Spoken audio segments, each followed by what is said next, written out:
समझ में आया हमारे पूर्वजों ने 70 साल तक बीजेपी को वोट क्यों नहीं दिया, क्योंकि वो जानते थे इनकी औकात देश चलाने की नहीं बल्कि हिंदू मुसलमान में दंगा कराने की है। मेरी बात याद रखना, हिंजड़ों से औलाद और बीजेपी से विकास की उम्मीद केवल आसाराम राम रहीम की गुफाओं में पैदा होने वाले अंधभक्त ही कर सकते हैं। धर्म को धंधे में मिला दिया जाए तो बड़ा फायदा है। किसान 50 रुपए लीटर गाय का दूध नहीं बेच पाता, रामदेव 90 रुपए लीटर गाय का मूत्र बेच लेता है। हिंदुस्तान में धर्म के नाम पर खून सबका खोल जाता है। बात जब गरीब किसान बेरोजगार मजदूर की होती है तो सबका खून पानी बन जाता है।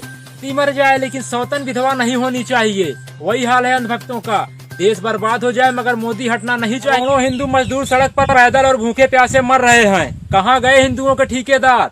भगवाधारी भी इनकी मदद करने क्यों नहीं आ रहे? अब हिंदू खतरे में नहीं है क्या? अब हिंदू ही नहीं बल्कि हिंदू का परिवार, हिंदू के बच्चे, हिंदू की नौकरी, हिंदू की जान भी खतरे में है। जिस देश के मजदूर हजारों किलोमीटर पैदल चलकर अपने घर जा रहे हो, वहाँ का प्रधानमंत्री आत्मनिर्भरता का भाषण दे, उससे क्या उम्मीद करोगे?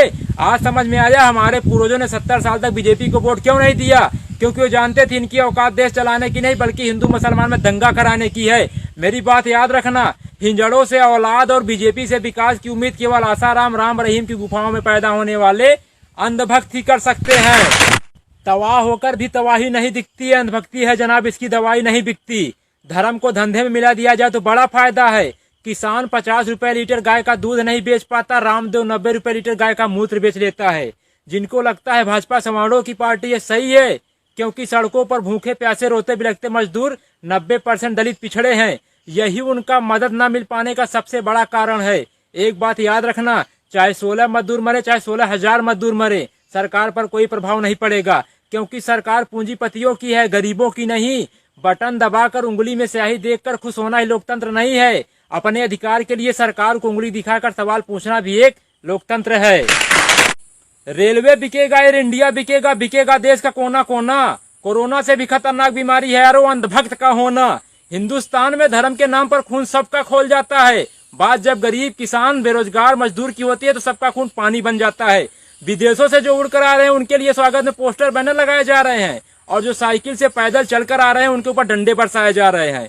गरीबों की दुर्दशा बता रही हिंदुस्तान में गरीब होना सबसे बड़ा पाप है। एक बात याद रखना, दुनिया का विनाश किस कारण से होगा हमें पता नहीं, मगर हिंदुस्तान के विनाश के कारण घटिया नेता और बिकाऊ पत्रकार होंगे। पति मर जाए लेकिन सौतन विधवा नहीं होनी चाहिए, वही हाल है अंधभक्तों का। देश बर्बाद हो जाए मगर मोदी हटना नहीं चाहिए।